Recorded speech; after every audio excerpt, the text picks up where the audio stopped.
오늘 우리에게 주신 하나님 말씀 요한복음 19장입니다. 요한복음 19장 23절에서 37절입니다.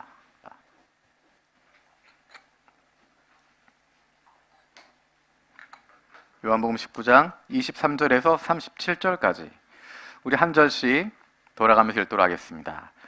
군인들이 예수를 십자가에 못 박고 그의 옷을 취하여 네 깃에 나누어 각각 한 깃씩 얻고 속옷도 취하니 이 속옷은 호지 아니하고 위에서부터 통으로 짠 것이라. 군인들이 서로 말하되 이것을 찢지 말고 누가 얻나 제비 뽑자 하니 이는 성경에 그들이 내 옷을 나누고 내 옷을 제비 뽑나이다 한 것을 응하게 하려 함이로라. 군인들은 이런 일을 하고 예수의 십자가 곁에는 그 어머니와 이모 글로바의 아내 마리아와 막달라 마리아가 섰는지라.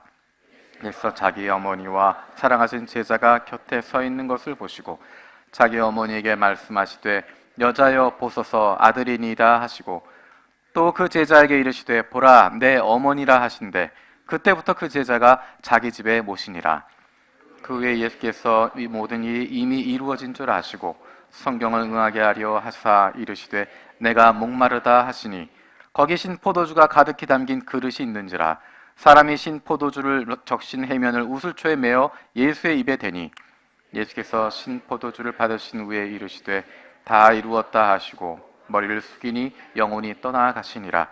이날은 준비일이라. 유대인들은 그 안식일이 큰 날이므로 그 안식일에 시체들을 십자가에 두지 아니하려 하여 빌라도에게 그들의 다리를 꺾어 시체를 치워달라 하니 예수와 함께 못 박힌 첫째 사람과 또 그 다른 사람의 다리를 꺾고 예수께 이르러서는 이미 죽으신 것을 보고 다리를 꺾지 아니하고 그중 한 군인이 창으로 옆구리를 찌르니 곧 피와 물이 나오더라.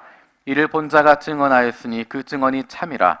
그가 자기의 말하는 것이 참인 줄 알고 너희로 믿게 하려 함이니라. 이 일이 일어난 것은 그 뼈가 하나도 꺾이지 아니하리라 한 성경을 응하게 하려 함. 다 함께 읽겠습니다. 또 다른 성경에 그들이 그 찌른 자를 보리라 하였느니라. 아멘. 우리가 지난주에는 기쁨이 넘치는 교회라고 하는 제목으로 주일날 31살 감사 예배를 드렸고 지난 일주일 동안 월요일부터 금요일까지 기쁨이 넘치는 교회라는 제목으로 특별 새벽 기도회를 가졌습니다.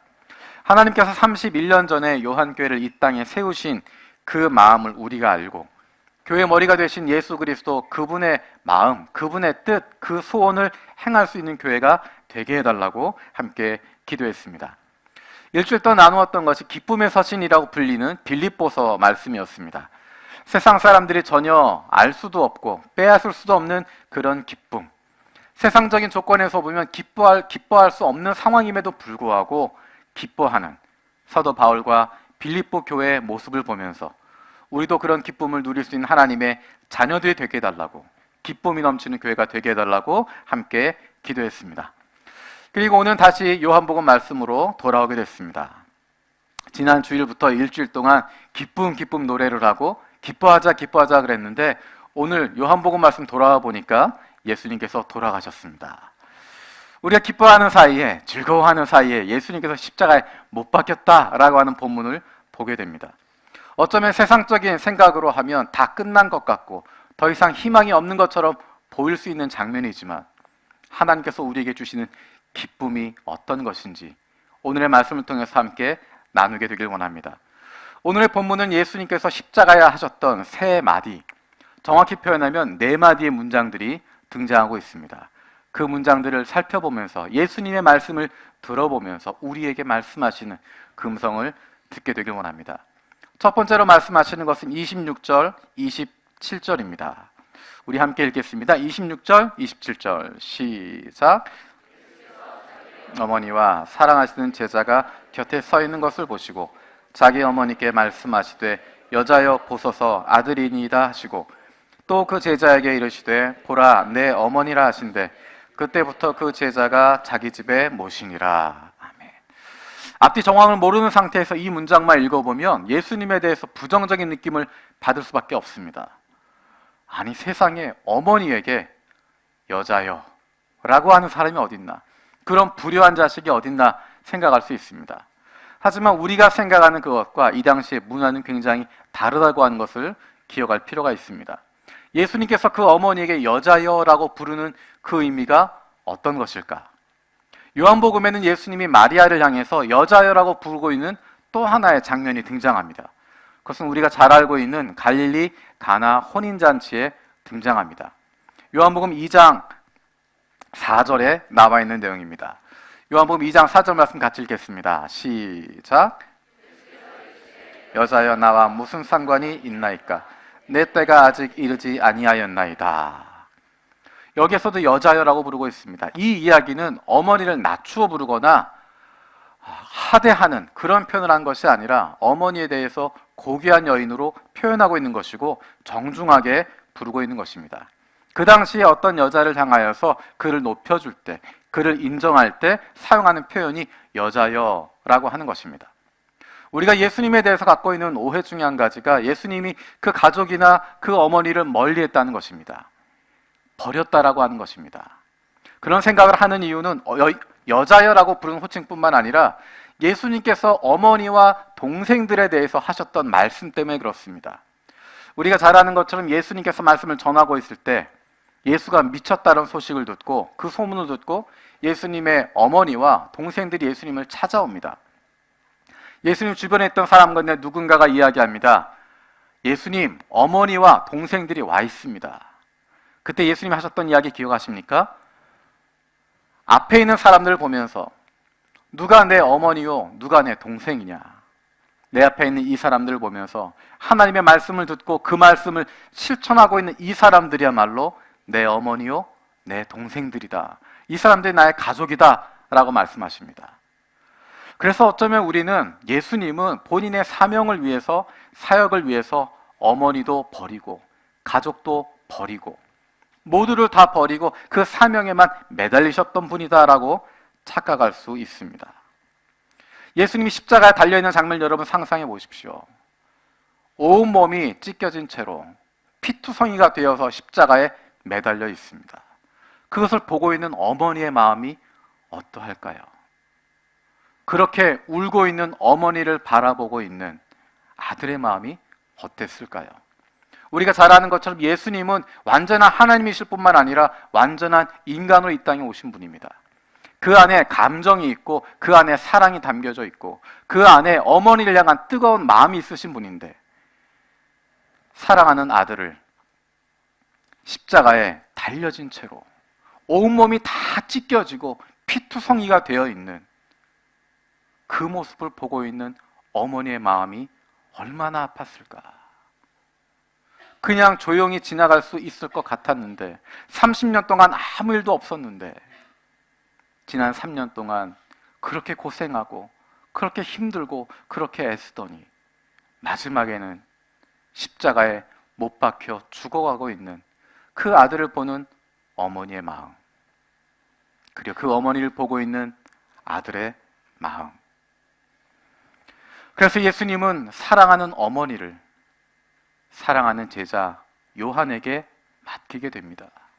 마지막 십자가에서 숨을 거두는 그 장면인데 차마 그 어머니 모른 채 할 수 없고 차마 그 어머니 어찌할 수 없어서 내가 어머니 돌볼 수 없지만 내가 가장 사랑하는 제자 요한에게 맡기게 되는, 요한아 내 어머니를 맡아달라고 이야기하고 있습니다.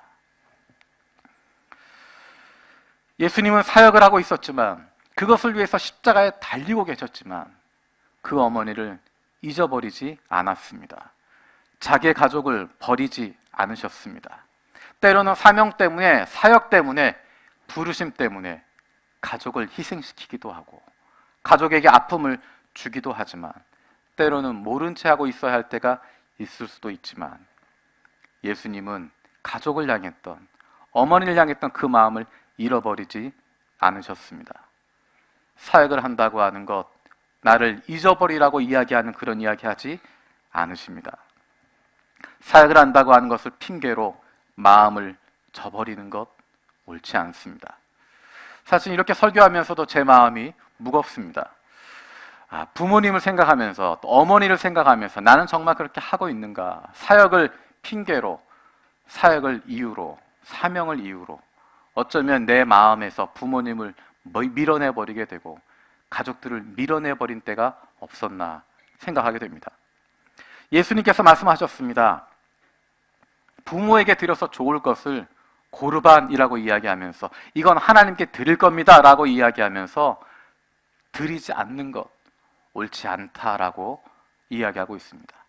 어쩌면 저와 여러분들이 사명이라는 생각을 가지고 사역이라는 마음을 가지고 그것이 핑계가 되어서 부모님을 내 마음에서 밀어내고 있는지, 어쩌면 부모님과의 관계를 끊어버리고 있지 않은지, 어쩌면 우리의 어머니를 모른 채 하고 있지 않은지 돌아보게 됩니다. 믿지 않는 부모님을 위해서 부모님 생신에 찾아가고 명절에 찾아가는 모습들을 요즘 많이 볼 수 있습니다. 그것이 얼마나 아름답고 감사한지 모르겠습니다. 특히 집안에 연로하신 부모님이 계시다면 자주 찾아뵐 수 있으면 좋겠습니다. 부모님 생신이 되면 찾아가고 명절이 되면 찾아가고, 특별히 예수님 믿지 않는 부모님들 자주 만나서 고향에 가서 주일이 되면 모시고 지방 교회에 가고 그 동네 교회에 같이 가서 참여하고 목사님께 부모님 부탁드리고 그 교회 교인들에게 우리 부모님 잘 신앙적으로 이끌어 달라고 부탁드리고, 명절이 되면 가족들 함께 모여서 교회 가기 어려우면 그 자리에서 가족들과 함께 예배드리고, 모시고 가기도 어렵고 그곳에서 예배드리기도 어렵다고 한다면 오후 2시에 인터넷 여시고 인터넷 생방송으로 이 예배 같이 보면서 같이 찬양하고 함께 말씀 나눌 수 있는 그런 기회가 많이 있었으면 좋겠습니다. 하나님께서 우리를 일본 땅에 두신 이유가 무엇일까? 미국이나 저 멀리 아프리카가 아니라 하필이면 일본에 두신 이유가 무엇일까? 아마도 그렇게 자주 찾아볼 수 있는 기회를 가지라고 하는 것 같습니다. 다른 것들보다, 다른 데 돈을 쓰는 것보다, 다른 데 시간을 보내는 것보다 아직 살아계신 부모님 자주 찾아뵙고 함께 예배하고 섬길 수 있는 그런 마음들을 가졌으면 좋겠습니다.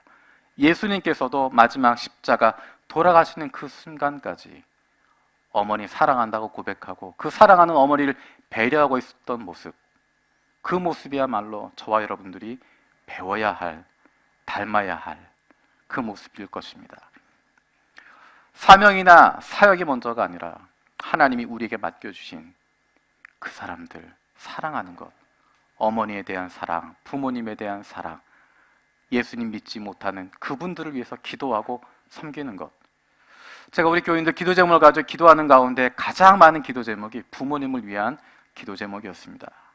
다른 건 많이 있지만 아직 믿지 않는 부모님을 위해서, 연로하신 부모님을 위해서, 이제 병원 중에 계신 부모님들을 위해서 기도하는 기도 제목들을 보게 됐습니다. 그래서 다시 한번 부탁을 드립니다. 기회가 될 때마다 생신이 되면, 명절이 되면 표 끊고 찾아가시고 아이들 데리고 고향에 가서 부모님과 함께 예배드리고 함께 격려하고 함께 교회에 갈 수 있도록 기회 닿을 때마다 자주 찾아뵙고 자주 연락드리고, 그 마음 가운데 내가 사역하기 때문에, 일하기 때문에, 멀리 떨어져 있기 때문에 찾아뵙지 못한다라고 하는 것이 아니라 내 마음속에 부모님을 품을 수 있는 저와 여러분들 되어졌으면 좋겠습니다. 이 땅에 있는 내 눈에 보이는 부모님 사랑하지 못하고 효도하지 못하는 사람이 눈에 보이지 않는 하나님 아버지에게 사랑하고 효도한다고 하는 것, 어쩌면 말이 되지 않을 수 있습니다. 혹시 내년에 계획을 잡으실 때 미리 일정을 잡으시면 좋겠습니다. 교회에서 다른 특별한 행사 많이 하지 않는다고 이야기했으니까 명절 되면 내가 부모님 찾아뵙겠다, 부모님 생신이 되면 내가 찾아뵙겠다, 그렇게 계획들을 잡으시면 좋겠습니다. 혹시 여러분 가운데 2020년 성경 지리답사 이스라엘 요르단 거기도 가야 되는데 부모님도 찾아가려면 돈이 모자라서 못 가겠다, 그러시면 간단합니다. 이스라엘 요르단 나중에 가시고요, 부모님한테 먼저 찾아가십시오. 골든위크 때 시간 내서 부모님 먼저 찾아가고 가족 만나는 거 먼저 하시고, 이스라엘 요르단 그 나라 없어지지 않습니다. 부모님은 사라지시지만 이스라엘 요르단은 남아 있습니다. 그러니까 여러분 편한 마음으로 결정하시고 부모님 찾아뵐 수 있는 그런 모습들 가졌으면 좋겠습니다. 예수님이 하신 두 번째 말씀은 28절입니다. 우리 28절 말씀 같이 읽도록 하겠습니다. 28절 시작.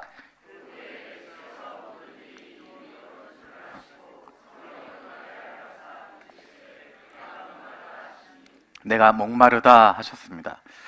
제가 방금 전에 물을 마신, 목말라서 물 마신 것과 예수님이 말씀하시는 목마르다라고 말씀하시는 그 차원이 같을까요?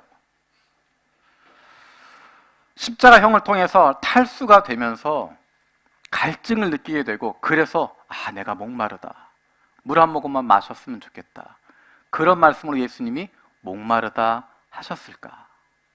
성경에 보면 예수님께서 내 양식이 무엇인지, 무엇을 먹고 무엇을 마시는 것 기뻐하시는지를 이야기한 부분이 있습니다. 우리가 잘 알고 있는 요한복음 4장에 보면 사마리아 여인과 만났던 장면이 있습니다. 그때 다 시장에서 제자들이 예수님 드실 것 찾으러 마을로 들어갔다가 돌아옵니다. 분명히 예수님이 시장했고 목마르고 힘든 상황이었습니다. 그런데 예수님께서 힘이 있는 모습을 보면서 그 제자들이 물어봅니다. 도대체 누가 예수님에게 양식을 가져다 주었냐?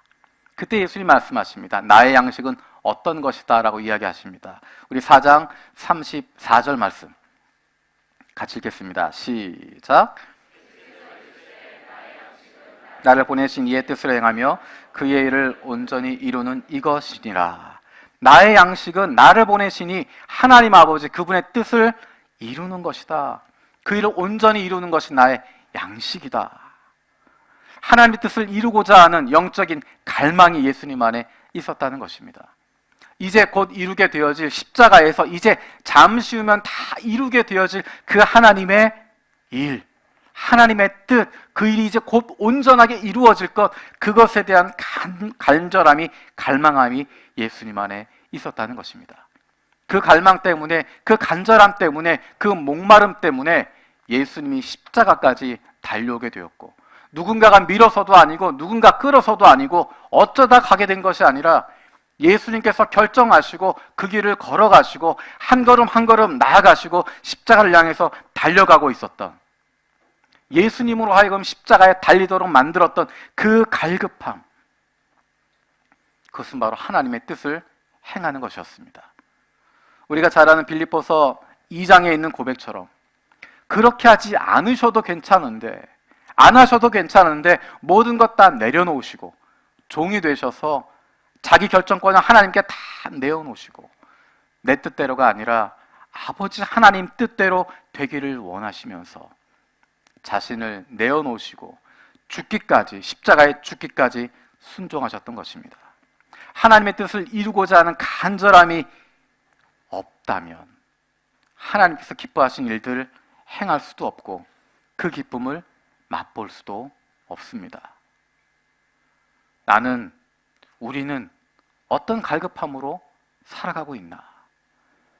내 인생을 이끌어가고 있는, 내 인생을 끌어가고 있는, 그것을 인도하고 있는 나의 갈급함은 도대체 어떤 것일까? 나의 갈급함을 생각하면 굉장히 어려울 수 있지만 쉽게 생각할 수 있는 방법이 있습니다. 여러분들은 언제 나도 모르게 피식 웃게 되시나요? 언제 미소를 짓고 언제 입꼬리가 올라가게 되나요? 무엇을 생각하면, 어떤 일이 생기면 기뻐지고 웃음이 나오고 힘든 상황에서도 입꼬리가 올라가게 될까요? 그것이 바로 나의 갈급함이 있는 대상입니다. 이 세상의 것이 아니라, 다른 것이 아니라 예수님처럼 하나님의 뜻을 이루는 것이 나의 갈급함이 되고, 하나님의 마음을 품는 것이 나의 갈급함이 되고, 하나님이 원하시는 그 일을 행하는 것에 목말라 할 수 있는 저 여러분들 되어지길 원합니다. 오늘 본문에 등장하고 있는 세 번째 예수님의 말씀은 30절에 있습니다. 우리 30절 말씀 같이 읽겠습니다. 시작. 다 이루었다 하시고 머리를 숙이니 영혼이 떠나가시니라. 아멘. 다 이루었다 라고 하십니다. 영어 표현으로 이야기하면 it is finished 라는 것입니다. 내가 끝냈다 라는 것이 아니라, 내가 다 했다, 내가 성취했다 라고 하는 것이 아니라 다 이루어졌다. 하나님의 뜻이 이루어졌다. 하나님이 이루셨다. 하나님이 행하셨다. 하나님의 뜻이 나를 통해서 다 이루어졌다는 것입니다. 그토록 목마름을 가지고 영적인 갈급함을 가지고 그렇게 걸어왔던 그 길, 처절하게 달려왔던 십자가에 달리시는 그 길, 마침내 그것이 그 십자가를 통한 구원의 일이 하나님의 뜻이 이루어졌다는 것입니다. 이 모든 것이 하나님이 하셨다라고 이야기하시는 것입니다. 사실 우리가 예수를 믿게 된 것, 생명을 갖게 된 것, 우리가 한 것은 아무것도 없습니다. 내 능력이나 내 헌신이나 내 노력이 더해진 것이 아니라 그냥 우리에게 주어진 것입니다. 우리가 하나님의 자녀가 된 것은 내가 열심히 노력해서가 아니라 내가 무엇인가를 해서가 아니라 예수 그리스도를 십자가에 내어주신 하나님의 그 사랑 때문이었습니다. 자기 결정권을 내려놓으시고 내 뜻대로 행하지 않고 아버지의 뜻대로 되길 원합니다라고 간절히 원하고 그 길을 걸어가셨던 예수님의 신실함 때문에 저와 여러분들이 구원받게 되었습니다. 우리의 어떠함도 우리를 그 관계를 바꾸지 못합니다. 아이들이 상처받는 몇 가지 이야기 중에 한 가지가 아이가 조금 잘못하면 너 내 아들 아니다.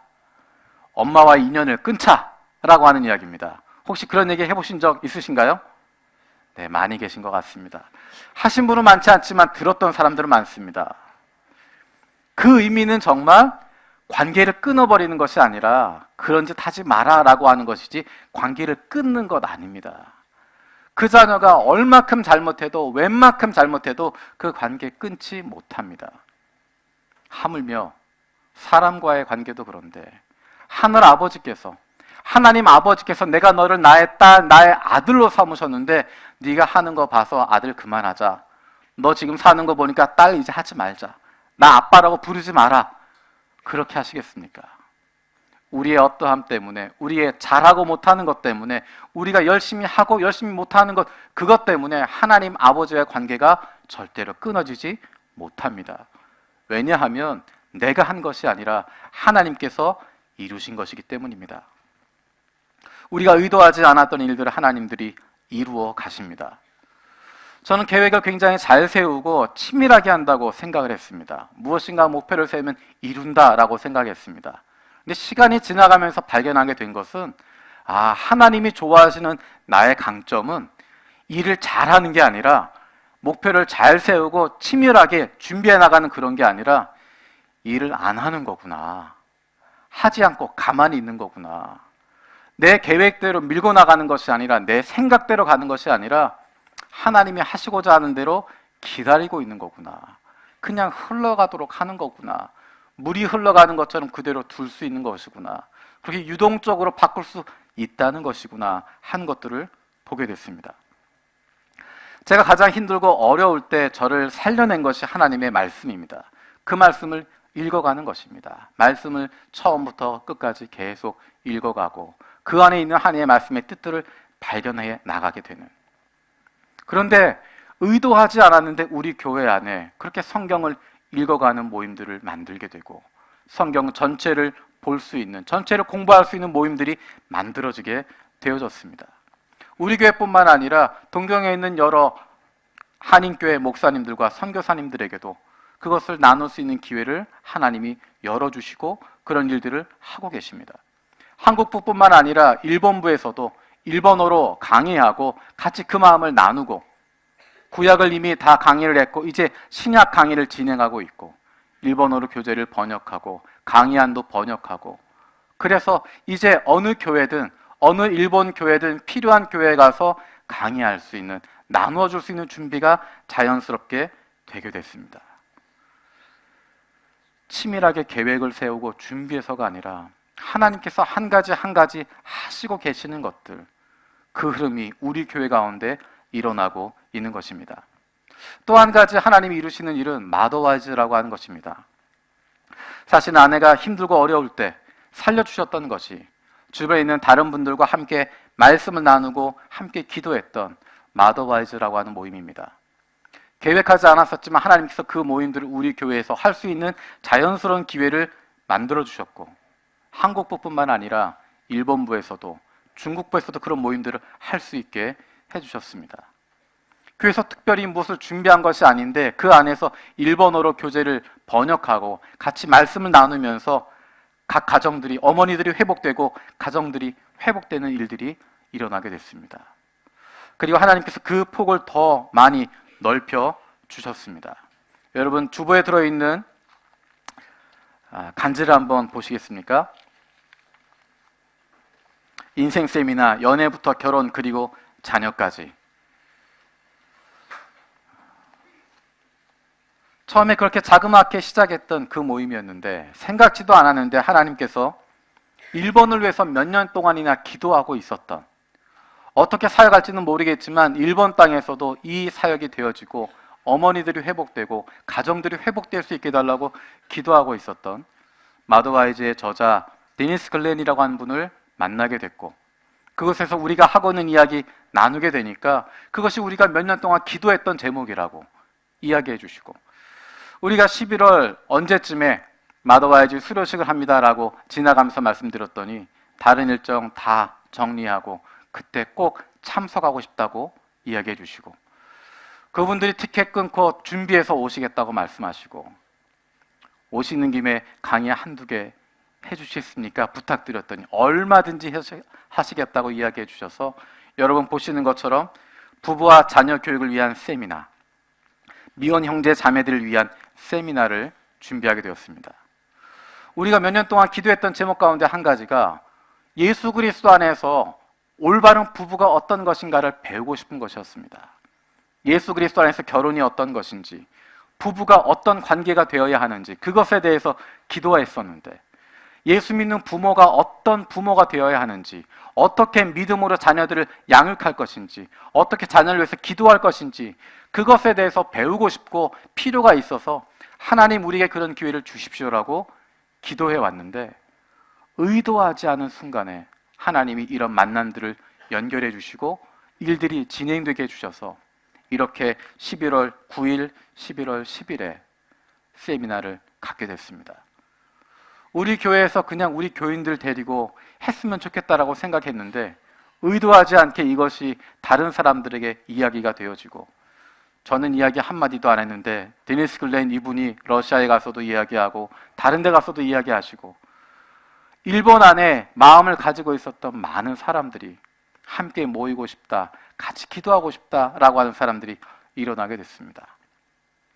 우리가 일본 교회를 섬기고 싶다고 기도해 왔습니다.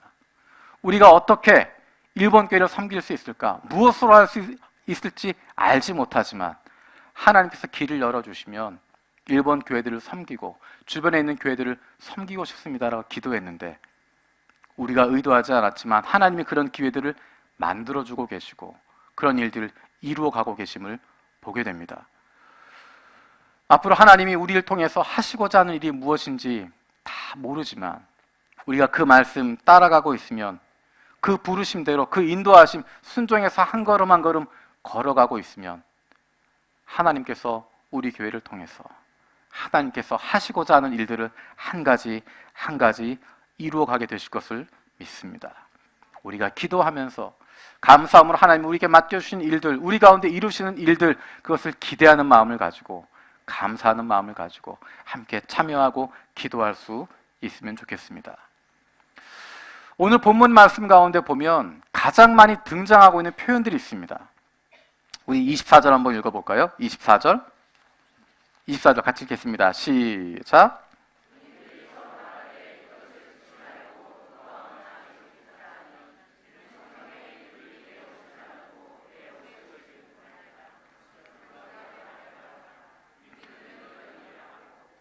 우리 28절도 읽어보겠습니다. 28절 시작. 예수께서 모든 일이 이미 이루어진 줄 아시고 성경을 응하게 하려 하사 이르시되 내가 목마르다 하시니. 우리 36절도 읽어볼까요? 36절입니다. 시작. 하나도 꺾이지 아니하리라 한 성경을 응하게 하려 함이라. 37절도 읽겠습니다. 37절 시작. 지금 여기서 반복되고 있는 표현이 어떤 겁니까? 성경을 응하게 하셨다. 성경대로 됐다라는 것입니다. 예수님께서 육성으로 말씀하실 뿐만 아니라 성경을 통해서 이미 하나님이 말씀하셨던 그것들이 이루어졌다는 것입니다. 하나님의 말씀대로 이루어졌다는 것입니다. 예수가 하나님의 아들이시고 그분이 메시아이시고 그분이 그리스도라고 하는 것, 성경을 이루시는 분이라고 하는 것, 그것을 예수님이 육성으로 증언할 뿐만 아니라 예수님의 삶을 통해서, 예수님의 모습을 통해서 성경이 그것을 증언하고 있다는 것입니다. 성경 말씀들이, 구약에서 예언했던 그 말씀들이 그대로 응하고 있다고 하는 것, 말씀대로 이루어졌다고 하는 것을 보여주고 있습니다. 요한복음 처음에 나왔던 선언처럼 말씀이 육신이 되어 이 땅 가운데 오셨고 그분이 바로 예수 그리스도이시고 그분을 통해서 하나님의 말씀들이 현실로 이루어지고 있음을 끊임없이 보여주고 있습니다. 예수님의 제자들이 예수님이 부활하신 이후에 선포했던 메시지가 뭘까요? 여러분, 기적입니다. 무덤이 비었습니다. 예수님이 살아났습니다. 그 이야기가 제자들의 선포의 중심이 아니었습니다. 죽었던 사람이 살아났습니다. 시체가 없어졌습니다. 그것은 별로 중요하게 다뤄지지 않습니다. 오히려 그것보다 중요한 것은 하나님께서 말씀하신 그대로, 구약 성경에 말씀하신 그대로 메시아를 이 땅에 보내주셨고 그분이 말씀대로 죽으셨고 말씀대로 사흘 만에 다시 살아나셨다는 것입니다. 말씀이 응했다는 것입니다. 성경 말씀이 그대로 이루어졌다는 것입니다. 그래서 그 말씀이 이루어졌던 것처럼 예수님께서 부활하신 것이고 예수님 말씀하신 것 이루어졌던 것처럼 이제 예수님이 하신 약속도 이루어질 것이다라는 것입니다. 예수의 이름으로 구원받게 될 것이라고, 그리고 그 예수님께서 다시 오시겠다고 하신 약속이 반드시 이루어진다라고 선포하게 되는 것입니다. 우리 37절 말씀 마지막 절 같이 읽겠습니다. 37절입니다. 시작.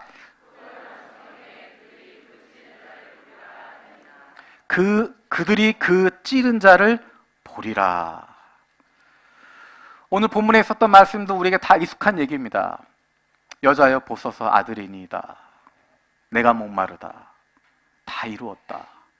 우리가 다 아는 말씀들인데 설교를 준비하는 가운데 가장 마음에 와 닿았던 구절이 사실은 37절에 있는 이 말씀입니다.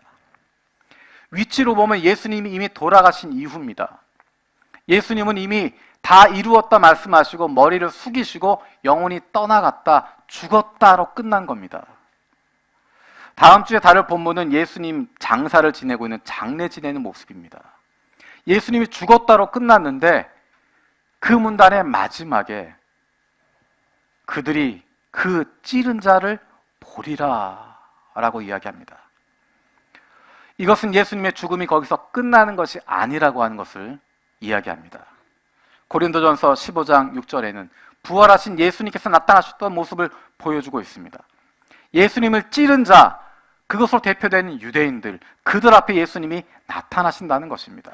유대인들 앞에서도 예수님이, 부활하신 주님이 나타나고 있다라고 이야기합니다. 우리 고린도전서 15장 6절 말씀 같이 읽겠습니다. 시작. 일시에 보이셨나니 그 중에 지금까지 대다수는 살아있고 어떤 사람은 잠들었으며, 예수의 십자가 죽음으로 끝나는 것이 아니라 그분을 다시 보게 될 것이다. 죽었지만, 죽은 것처럼 끝났지만, 옆구리에 창이 찔리고 그가 완전히 끝난 것 같지만 부활하신 주님을 다시 만나게 될 것이다. 부활의 소망이 그 안에 담겨져 있습니다. 십자가가 끝이 아니라는 것입니다. 그런데 재미있는 것은 요한복음을 기록했던 사도 요한이 마지막에 기록하는 책이 요한계시록입니다. 요한계시록의 이 구절이 그대로 등장하고 있습니다.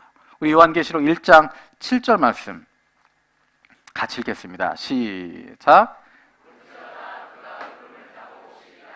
각 사람의 눈이 그를 보겠고 그를 찌른 자들도 볼 것이요 땅에 있는 모든 족속이 그로 말미암아 애곡하리니 그러하리라. 아멘.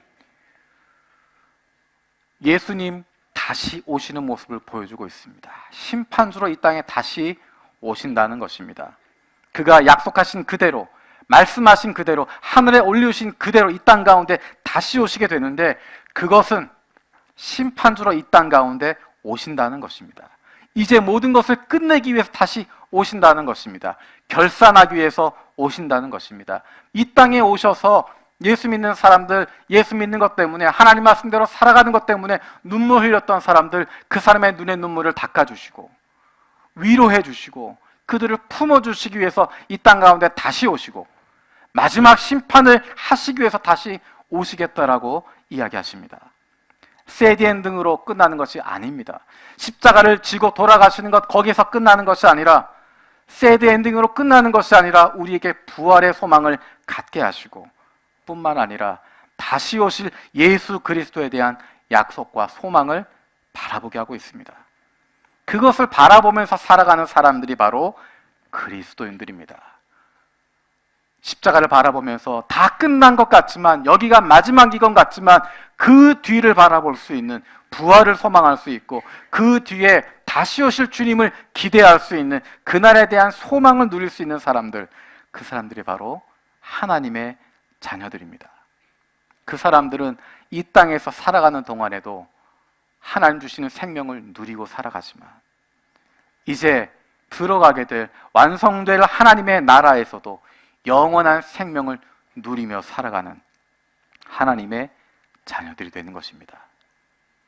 십자가를 바라볼 때 거기에서 끝이 아니라 그 다음을 바라보고 소망을 가지고 기쁨을 가질 수 있는 저 여러분들 되어지길 원합니다. 이 시간 함께 찬양했으면 좋겠습니다. 십자가 그늘 아래라고 하는 찬양입니다. 우리가 잘 아는 찬양인데, 이 찬양은 자칫하면 십자가 바라보면서 그냥 그 자리에 머물러 있고 힘들다로 끝날 수 있는 내용인데, 가사의 내용은 그것이 아닙니다. 그곳에서 힘을 얻고 다시 일어서는 것이고, 오늘의 말씀에 있는 그 말씀처럼 부활을 꿈꿀 수 있고 다시 오실 주님을 기다리는 그 기쁨이 넘치게 되는 장면들이 되어집니다. 이 시간 함께 찬양할 때 그 주님을 바라보면서 그 소망을 품을 수 있는 그 마음으로 기도하며 함께 찬양했으면 좋겠습니다.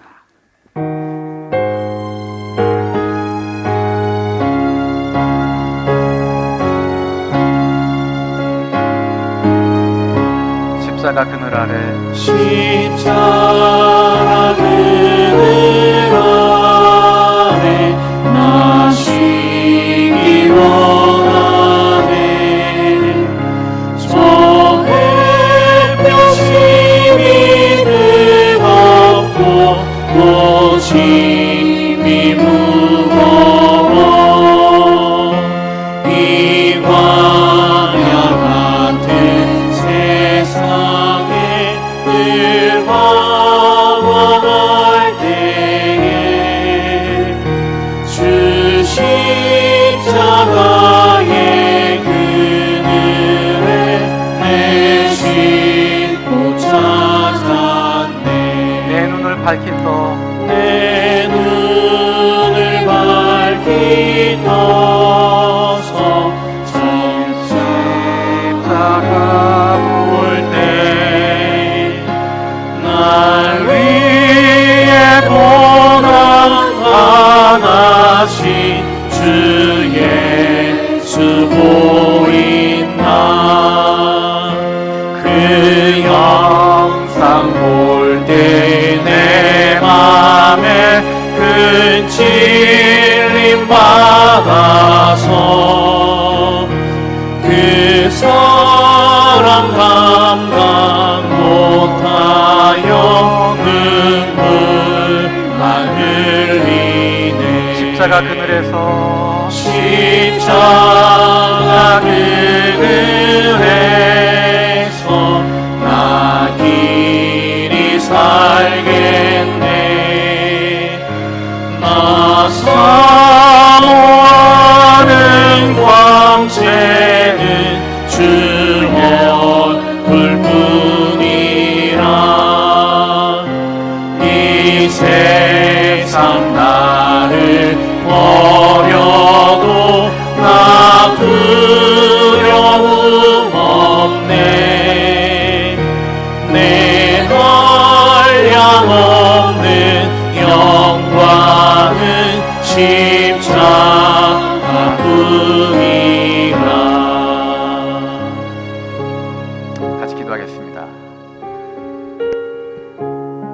아버지 하나님, 예수님의 그 십자가 바라봅니다. 여자여 보소서 아들이니이다 말씀하신 주님의 음성을 기억하면서 하나님이 우리에게 주신 나의 사랑하는 부모님, 나의 사랑하는 가족들 다시 한번 돌아봅니다. 어쩌면 사명이라는 이름으로, 사역이라고 하는 이름으로 내가 하고 싶은 것 하느라 잊어버리고 있었다면, 잃어버리고 있었다고 하면 그 마음 다시 회복하게 하시고, 주님께서 맡겨주신 나의 사랑하는 부모님 찾아뵙고 만날 수 있는, 함께 예배할 수 있는, 함께 하나님 앞에 기도할 수 있는 저희들 되게 하여 주시옵소서. 목마르다 말씀하신 주님을 기억합니다. 하루하루 살아가는 동안에 세상의 것과 세상의 인정에 목말랐던 우리가 이제는 하나님 뜻에 목마른 사람들 되게 하여 주시고, 예수 그리스도가 소원하는 것, 그것에 갈급한 사람들 되게 하여 주시옵소서. 다 이루었다 하신 주님의 말씀을 기억합니다. 내가 하는 것이 아니라 하나님이 이루셨음을 인정하게 하시고, 하나님의 이루시는 것들, 내 삶을 통하여, 우리의 가정을 통하여, 우리 교회를 통하여 하나님의 뜻이, 하나님이 원하시는 것들이 이루어지게 하여 주시옵소서. 십자가가 끝이 아니라, 사람들 눈에 보이는 그것이 끝이 아니라 그 뒤에 부활이 있음을 우리가 보게 하여 주시고, 마침내 이 땅 가운데 다시 오실 예수 그리스도, 그분으로 말미암아 우리에게 영원한 기쁨이 있게 되어질 그날을 소망할 수 있는, 그날을 바라보며 기뻐할 수 있는 저희들 되게 하여 주시옵소서.